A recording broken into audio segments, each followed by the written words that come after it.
Welcome to Agile Encounters Part 13. Today's topic is small step management. My name is Paweł Feliński. I'll try to cover pretty tough, pretty difficult material without going into a lot of details.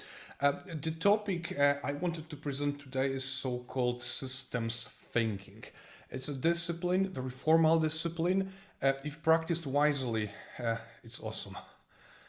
It's awesome. However, if misunderstood, nobody gets the point of it. As simple as that. So the challenge that I accepted was to tell you a few words about the system thinking without talking about systems thinking. The flow of today's presentation is as here, as you can see over here. We're gonna talk about finding the right lever.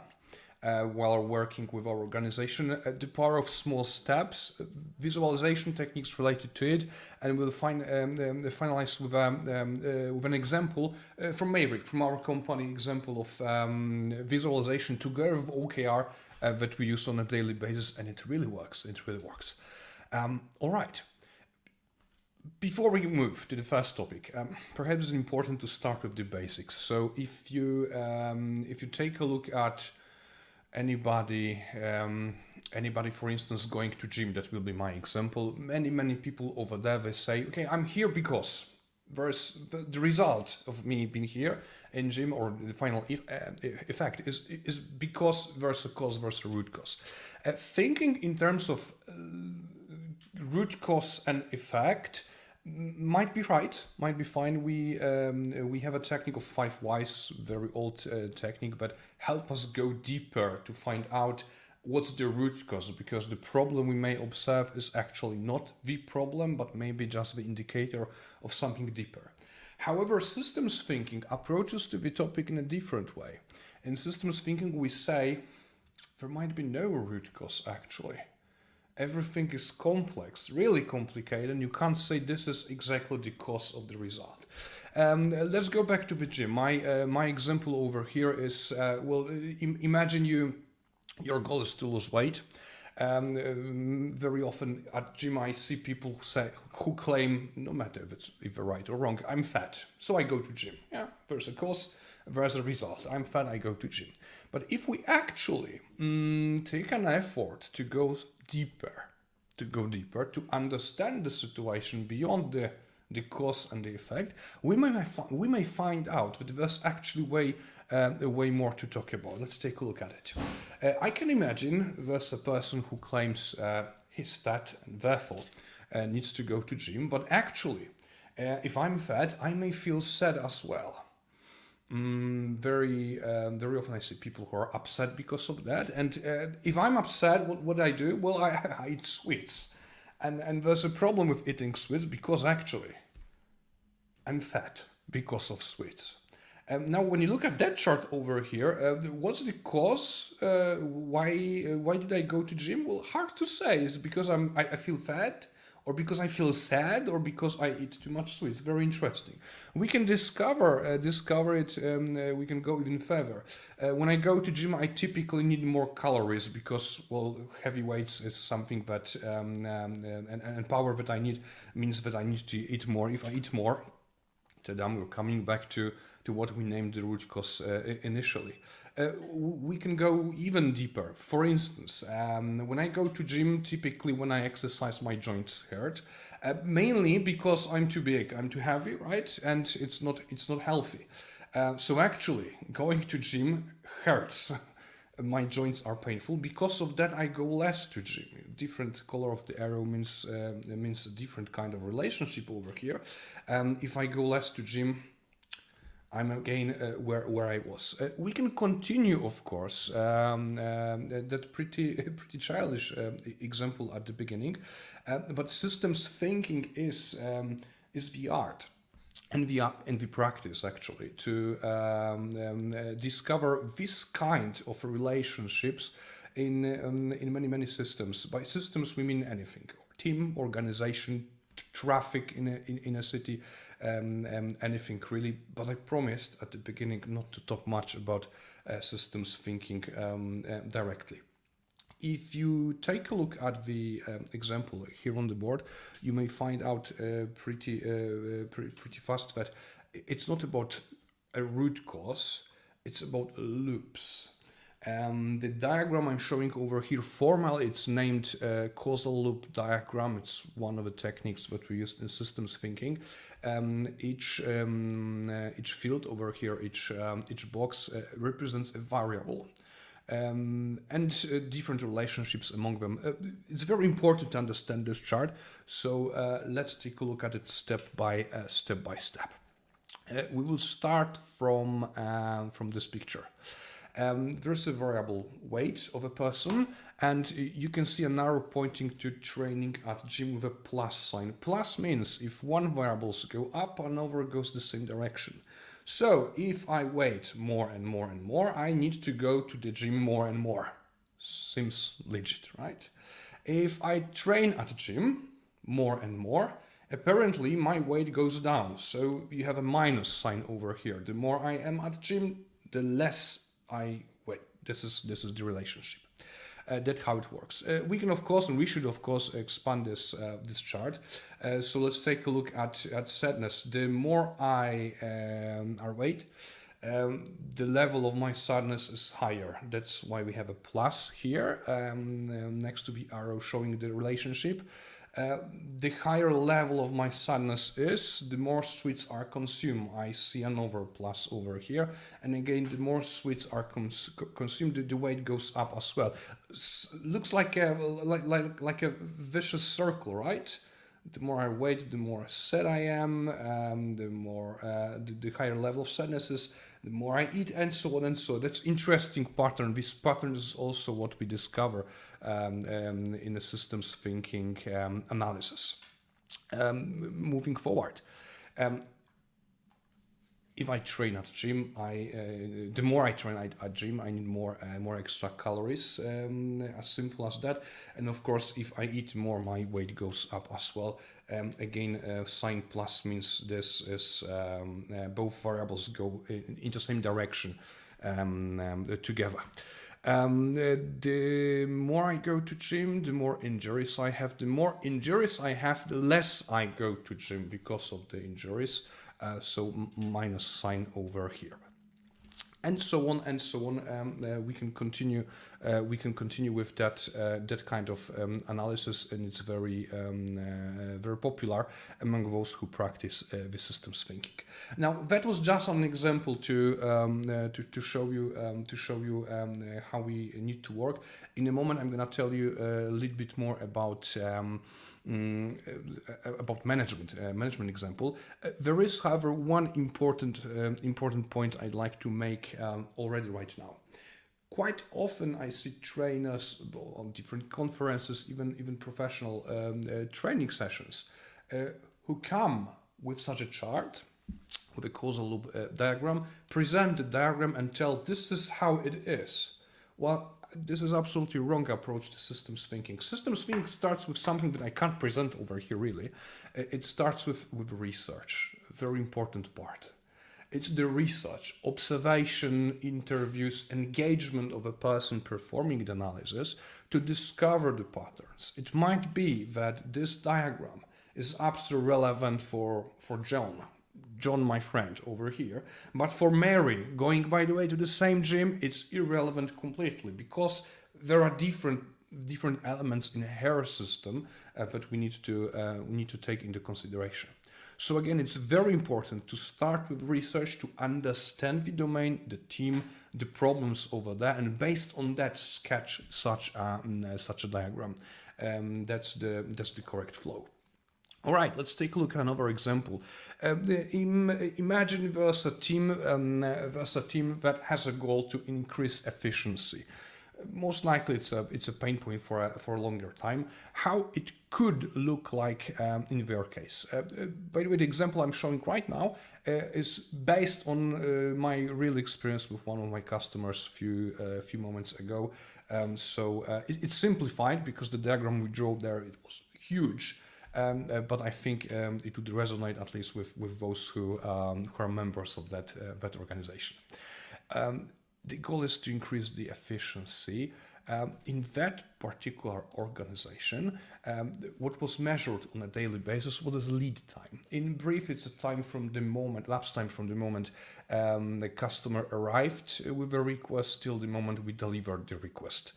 That's how it was defined in that company. So I have two variables already on my board: the lead time, something they measure, and efficiency. We want to increase efficiency. Interestingly, the higher the lead time, the lower the efficiency. It makes sense. If it takes me more and more time to deliver something, the efficiency goes down. That's why I have minus next to the arrow over here. After engaging with that particular team, very fast we discovered another relationship. The more requests arrived from customers, the more work in progress we observed. By work in progress, I mean it was a team of 7 people. There's a number of tasks that were in progress on their board, not only the board, but in general. I could say if I have 7 people in a team, I would expect around 7 tasks in progress, 1 per person. If they practice pair programming or pair working, perhaps even less than 7. However, the situation, no judgment over here, but the situation in this particular team was that the more customer requests arrived, the longer the queue of requests was, more and more work was in progress. They felt apparently a sort of pressure. If the queue is long, we need to start progressing on more and more tasks, even more than capacity of our team. That is what was observed. That's why it's here on the board. What's next? Those who practice the Kanban method know, because it's kind of obvious over there. The more work is in progress, the longer lead time is. So actually, the more work in progress you have, the lower your efficiency is. And the entire Kanban method is based on that principle, that construct. So we have a link. So we have a link over here. What else? What else have we observed? Very visible when you look at that team, that department, actually, a lot of dependencies, and there are 2 kind of ways we handle that. First of all, if we depend on another team, we must wait, so we are blocked. The more dependencies of such kind we had, the more blockers were on our board. The more blockers were on our board, the more work in progress we had. Why? Because if I'm a block as an engineer, that was the practice in the team. Well, I will not stay idle. I need to start working on another request. That's what they did. The concept typical in Kanban of limiting work in progress was not introduced, not yet, in that organization. But dependencies actually have 2 different ends. Another end is we are dependent on our teams. That's right, but also other teams depend on us. That means that very often we need to handle a request that comes from other teams, not directly from our customers. The more such dependencies, the more requests from other teams. The more requests from other teams, the capacity of our team is lower. The lower is our capacity, the more work in progress we have.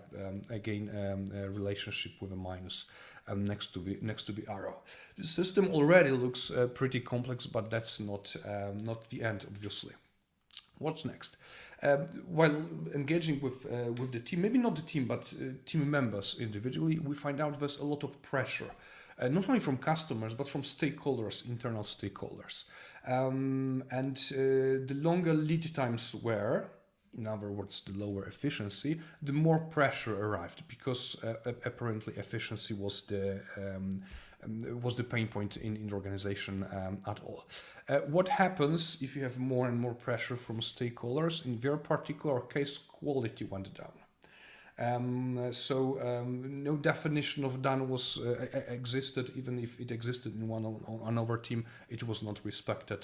The more pressure, the lower quality. I'm pretty sure you observe it also in your organizations quite often. With lower quality, no-brainer, we will have more and more rework. So how to read this part of the diagram? The higher quality is, sign minus, less rework we need. So if we revert it, the lower quality, more rework is needed, and of course, the more rework, the less capacity our team has. Interestingly, the quality has another impact on our team, something that was not so obvious at first glance. The lower quality, the higher technical debt. The sign over here on the arrow means that actually it wasn't something that you would see immediately. Technical debt was visible after a while, several months, even a year.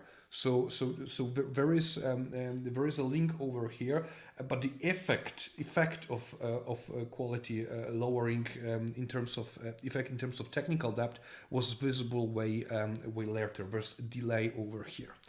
Of course, the more technical debt we have, the lower efficiency is, and so on and so on. We can go even further into the details, but that's not the point. The point is that a situation that originally perhaps was simple. In order to improve efficiency, we need to work on lead time. We need to make lead time lower. Apparently, might not be true. Maybe the root cause, if I may use it, are dependencies. Maybe the root cause is poor quality. Maybe pressure from stakeholders, really hard to say. The purpose of systems thinking analysis is to discover, first of all, the pattern over here. Intentionally, because I promised not to talk much about system thinking itself. I'm not talking about so-called archetypes, so different loops that you could find out. We have balancing loops, reinforcing loops, and artifacts based on that. We can all definitely it's a topic for a standalone training session.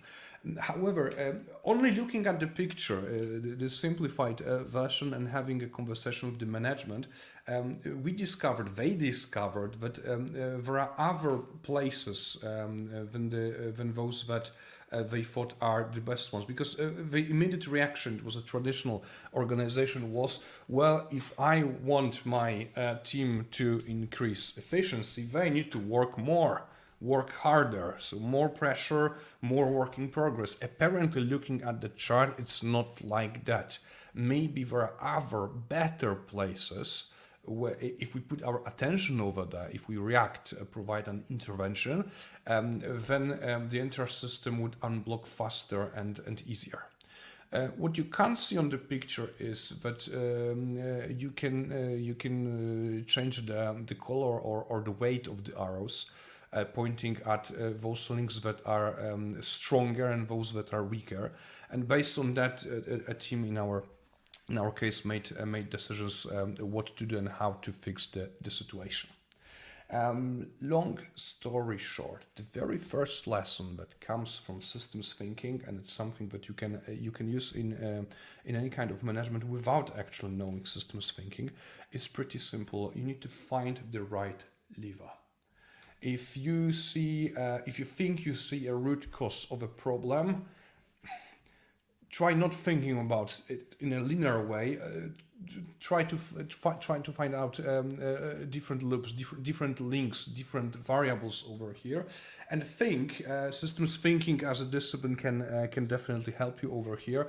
Is that the best place to invest your attention, to invest money? Maybe improving your system elsewhere will give you way better results. That's the first lesson that we can draw from systems thinking. Now, the second part of what I wanted to talk about is related to visualization and OKR. And to build a segue, I need to show you one more card. OKR, again, long story short, if you're not familiar with it, it's popular goal setting framework. Each goal consists of two parts. One is qualitative objective that we want to achieve. Another part are key results, typically 3, 4, 5, up to 6 key results, which are measures. What we're gonna measure in order to to achieve our objective. An example over here, we have an objective to improve our technical quality and 4 key results. Increase code coverage from 20% to 70%. I believe the team working with that OKR knows exactly what is the time frame for the key result. Another key result, to reduce number of severity 1 issues in production from 18 to no more than 5.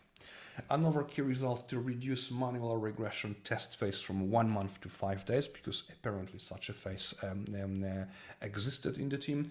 And finally, a key result, to introduce continuous deployment in at least 10 products in the department. That's what they created. The trick is that we assume over here that if all key results are met, the objective automatically is achieved. That's how it works.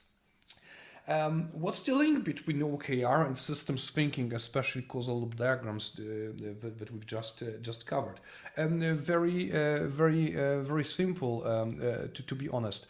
The objective we need to agree for is actually, or should ideally actually come from system thinking. If we find out the best lever, the point of intervention, that place of our system that is the most promising to put our attention at, let it be the objective. Let it be the objective. In that case, our results might be way better, as simple as that. I couldn't visualize it here, so that would be all. But I wouldn't like us to finish our OKR discussion over here.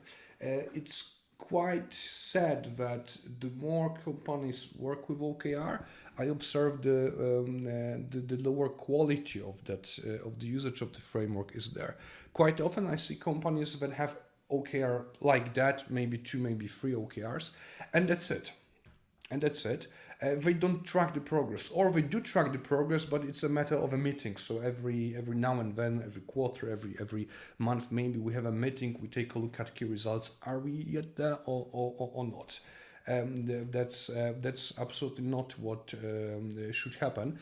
At Meirik, but we also promoted among our customers.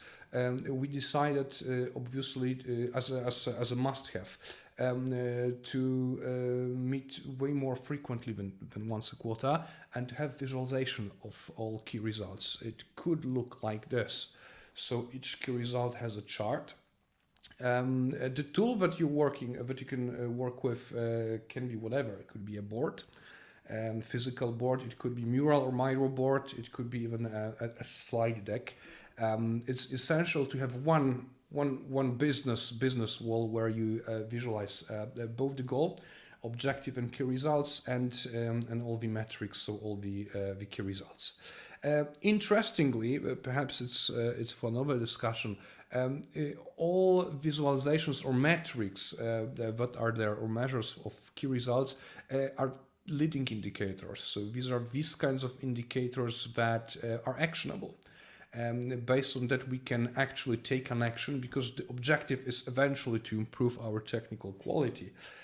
So the action is, well, on a daily or a weekly basis, to increase, for instance, code coverage from 20 to 70%. And if we can see on the picture that currently we're halfway through, we can ask ourselves a question: what's the next action we can take in order to increase it a bit further? It's not so obvious if you use OKR purely, but at Meirik, at least, we also do our best to visualize the objective itself. I mentioned at the beginning that objective itself typically is qualitative, so how to visualize measurement behind it, but very often you can relate it to a lagging indicator. In case of the team I'm thinking of, and their objective to improve their technical quality, the lagging indicator was actually Net Promoter Score among their stakeholders. That was internal stakeholders who complained for months about technical quality of that particular system. So they thought if we improve their the technical quality, the net promoter score satisfaction of the stakeholders would increase. As you can see, initially it was negative, and that was what they were tracking. That is a lagging indicator because, well, no matter what NPS is, it doesn't give you the answer what to do next. Leading indicators, key results, trigger reaction. So using OKR, especially if your objective is taken from systems thinking analysis, it's a very good idea. If you use the OKR together with a set of charts that visualize your key results, you are even better. But what we discover at Meirik is actually something that we use on top of what you can see over here. I already mentioned a couple of times that there is an action typically. There is an action on a weekly basis or bi-weekly basis to be taken by a team in order to improve the key results. So we thought, why not track the actions somehow and visualize it too? And this is where we ended up. It's a weekly commitments board. Weekly because in our case the OKR review in our team is on a weekly basis. And how does it look like? It's a board, as you can see, for the entire year. So on our mural board, it's a very, very long board. Each column is one week, one time frame over here. And we have team members, a swim lane per team member. At the end of a weekly meeting, in our case weekly, it doesn't have to be weekly in your case, obviously. What we do, we ask each of the team members to write down a commitment.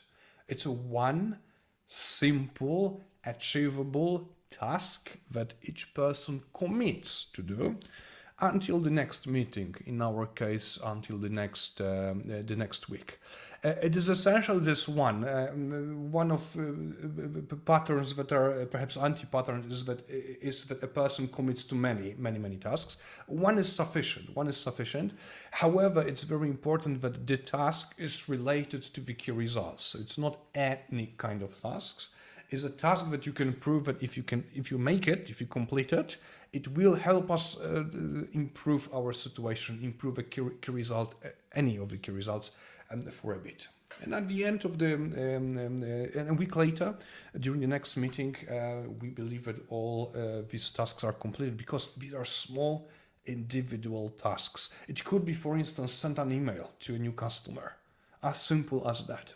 But the commitment made publicly together with the team also increases the chance of success. At the end of this meeting, another set of commitments, small tasks. We do our best to accomplish them, or sometimes it should be rare really.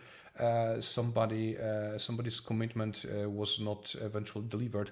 We mark it on the board to see how good or bad we are, and so on, and we do it on a weekly basis. What is the result of such an approach? It's awesome. You could think that if a task is something simple, create a slide deck, answer the email to our customer, whatever else, it's business as usual. But actually it works. First of all, because it creates focus. It's a task related to your key results, and key results support the objective. The objective is pretty important if you use the OKR framework properly. Secondly, we track the history, and although there's maybe another task that is red, a commitment that somebody couldn't eventually deliver, the majority of the board is green, and that motivates the team. And we finally, because we track our key results on a weekly basis, each of the key results, we also see the link between the commitments, tasks delivered, and the measures, and it simply works. All right. If we compare it to a situation with my very first example, so going to gym, if you take small steps, so you go to gym for half an hour only, not to do too many exercises, but you're doing it frequently, consistently, you will you will be way better, in a way better position if you compare it to a person who goes to gym once a year. Nearly dies after 7 hours at the gym, but it's only once a year. It doesn't make sense really. Small steps, but consistent is what pays off. And what we can learn from trainers at the gym, from coaches at the gym, is actually that the consistency, the habit, pays off also in management. And that's actually the second big lesson that we can take from systems thinking. Less is more. If you are consistent, if you really pay attention to it. All right. So to sum up, without talking much about systems thinking, I tried to name two main takeaways that any systems thinking practitioner would gain from the discipline. First of all, the first idea is to find the right lever. We call it intervention point. If you have a problem, don't run to solve it. Think first where better you could, how better you can address it, and where is a better place to focus. And finally, if you have the point, instead of a big bang approach, think of taking a series of small steps consistently. And visualization commitments on a very short, in a very short time frame, weekly commitments, for instance, really pay off. That's all for today. I hope you liked it. If you are interested more in the topic of systems thinking, please let us know. We have a few training sessions. We rarely go public with them, but because the discipline is pretty peculiar, as I mentioned at the beginning, but we will be happy to share our know-how. And finally, I'd like to invite you also to the next, the 14th already, Agile Encounter. This time we will have a guest. And we're going to talk about Agile and marketing. So pretty interesting topic. Stay tuned, follow us on YouTube or on our LinkedIn profile, and see you next time. Thank you.